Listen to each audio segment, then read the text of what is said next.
శ్రీరామనవమి పూజా విధానం పండగ విశిష్టత తెలుసుకుందాం. శ్రీ విష్ణువు 7వ అవతారమైన శ్రీరాముడు రామనవమి రోజున మానవ రూపం ధరించి అయోధ్య రాష్ట్రంలో స్థిరపడ్డాడు. విష్ణువు దివ్యమైన సగం, అతను విష్ణువు సగభాగమని పిలుస్తారు. భక్తులు ఈ రోజున అంటే శ్రీరామనవమి రోజున శ్రీరాముడికి ప్రత్యేక ప్రార్థనలు పూజలు చేస్తారు. రాముని కథని చెప్పే పవిత్ర హిందూ ఇతిహాసం అయిన రామాయణాన్ని పాటిస్తారు. భారతదేశంలోని కొన్ని ప్రాంతాలలో ఈ పండుగను వివాహ వార్షికోత్సవంగా కూడా జరుపుకుంటారు. శ్రీరామనవమి ఎప్పుడు, పూజా విధానం, విశిష్టత గురించి ఒక్కసారి తెలుసుకుందాం. ఇక మొదటిది రామనవమి అంటే రామనవమి 2024 శుభ సమయం. పంచాంగం ప్రకారం చైత్రమాసంలోని శుక్లపక్ష నవమి తిథి ఏప్రిల్ 16న మధ్యాహ్నం 1:23 ప్రారంభమై మరుసటి రోజు అంటే ఏప్రిల్ 17న మధ్యాహ్నం 3:14 ముగిస్తుంది.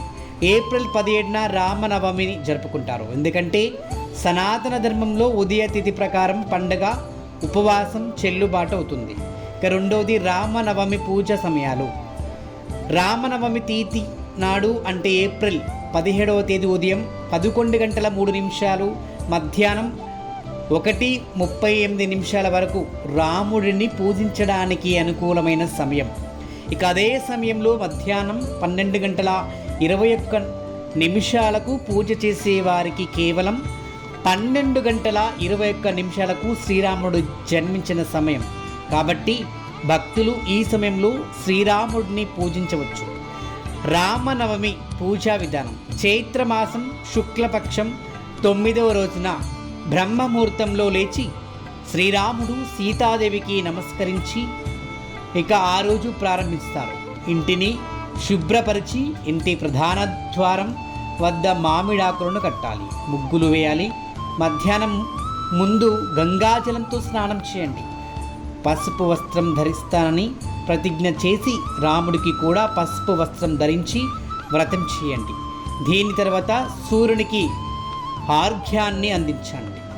ఆ తర్వాత పూజా గదిలో పీఠంపై ఎరుపు లేదా పసుపు వస్త్రాన్ని పరిచి రాముడి విగ్రహాన్ని ప్రతిష్ఠించండి. ఇప్పుడు ముందుగా ఆవాహన మంత్రాన్ని పాటిస్తూ భగవంతుణ్ణి ధ్యానించండి.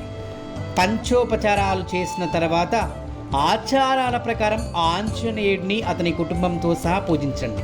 ఇక పూజా సమయంలో రామ చాలీస, రామ స్తోత్రాన్ని పాటించండి. ముగింపులో హారతి చేసి ఆనందం, శ్రేయస్సు, సంపద పెరుగుదల కోసం శ్రీరాముడిని ప్రార్థించండి.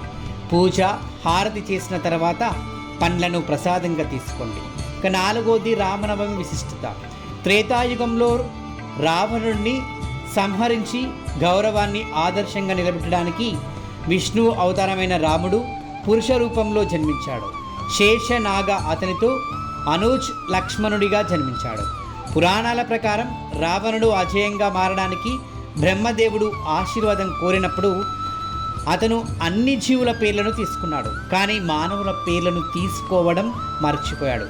అతనికి మరణానికి కారణం ఆ వరంలో దాగి ఉంది. రామనవమి రోజున ఉపవాసం పాటించడం, ఆ వరంలో అంటే శ్రీరాముడికి పూజించడం ద్వారా మీ కోరికలు నెరవేరుతాయి. ఇది జీవితంలో ఆనందం, శాంతిని కలిగిస్తుందని నమ్ముతారు. ఇక రామనవమి శ్రీరాముడికి అంకితమైన పండుగ అయినప్పటికీ ఈ రోజున తన కుటుంబంతో పాటు రాముడిని పూజించే సాంప్రదాయం ఉంది. ఈ రోజున శ్రీరాముడిని పూజించడం ద్వారా జీవితంలో మంచి ఫలితాలు పొందవచ్చు.